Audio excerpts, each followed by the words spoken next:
kitaba benzer, səhifəmiz dolu.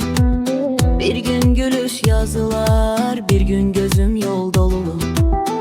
Ürək qələm tutub yazar taleyin adını, oxuyar səssiz səssiz ömrün imtahanını. Hər səhifə bir xatirə, hər sətir bir imtahan. Zaman baxır gözlərimə, danışmadan danışar. Həyat sanki bir tamaşa, səhnədəyik biz hamımız.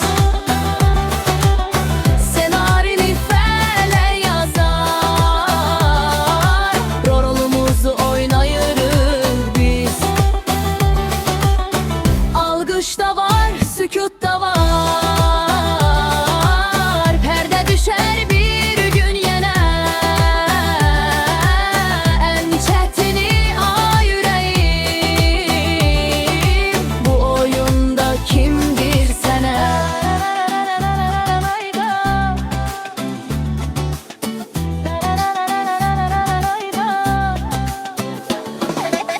Bəzən qəhrəman oldum, bəzən susan kölgə.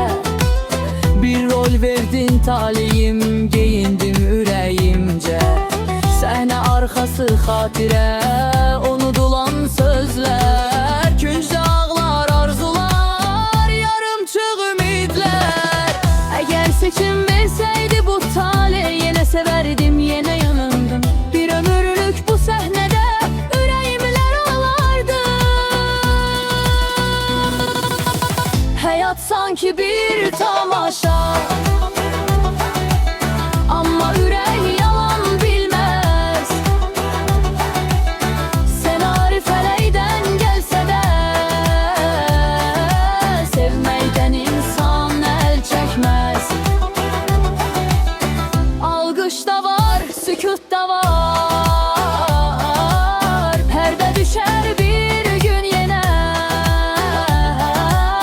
Ən çətini ay ürəyim, bu oyunda kimdir sənə? Bu oyunda kimdir sənə?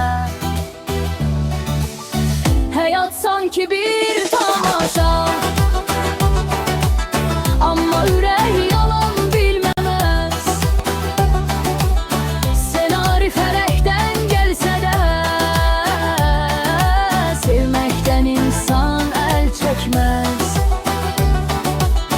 Sevməkdən insan əl çəkməz.